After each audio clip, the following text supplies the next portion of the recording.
यो वर्ल्ड कपमा चाहिँ नेपालबाट सबभन्दा स्टार प्लेयर चाहिँ को हुन्छ जस्तो लाग्छ तपाईँलाई? हाम्रो टिममा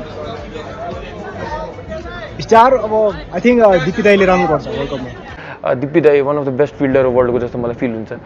सो एकदमै कसैमाथि बिलिभ छ मलाई यो म्याच कसैले जिताउन सक्छ भने आई थिङ्क दिप्ती दाई नै हो। सबैजना एकदम राम्रो छ होइन, गेम वाइज हो सबैले राम्रो पर्फर्म गर्नुपर्छ, बट यसो हेर्दाखेरि दिपेन्द्र छ हुन्छ बुस्टअप हुन्छ एउटा दिप्ती जस्तो प्लेयर होइन। अरू दिपेन्द्र सिंहहरू छन् यो वर्ल्ड कपको स्टार हुन्छ नेपालका लागि। वर्ल्ड कपमा हामीसँग धेरै म्याच विनर हुन्छ होइन, स्टार प्लेयर हुन्छ, तर तपाईँको विचारमा तपाईँले हेर्दा को चाहिँ स्ट्यान्ड आउट त्यो नेपालको लागि स्टार हुन्छ होला वर्ल्ड कपमा चाहिँ? अहिले हाम्रो टिममा सबै 101 नै छन्, जस्तै अब दिपेन्द्र अगाडि बढिरहेछन्। चाहिँ नेपालको तर्फबाट को स्टार पर्फर्मर हुन्छ जस्तो लाग्छ तपाईँलाई वर्ल्ड कपमा?